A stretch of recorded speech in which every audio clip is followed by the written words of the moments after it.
Welcome to Melissa Crafts. I'm going to be making a vase out of air dry clay.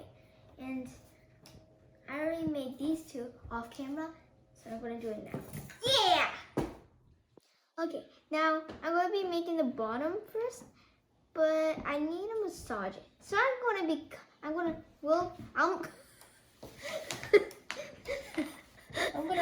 massaging it. So I'm going to make the bottom now.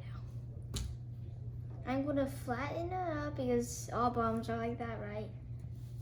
And make it into a circle face. And that's right. Now I'm going to be making the top. I'm finally done making the snake kind of rope, and most of it got on my hands. So, and I'm going to wrap it around this. And it's not even at all. So I'm going to stay focused.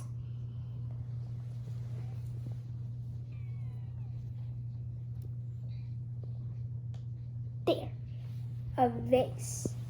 I don't know if this looks like a vase or not. This looks like a mountain of. I'm done drowning it. I'm going to wait for it to dry in 1 day. After waiting overnight, now I'm going to start painting. Now I'm done painting. I'm going to add some decorations in it, like leaves, flowers. And I picked these two. It's up to your decision if you want to put 2 or 1. And I picked 2 for this one and 1 for the small one. Do you like it?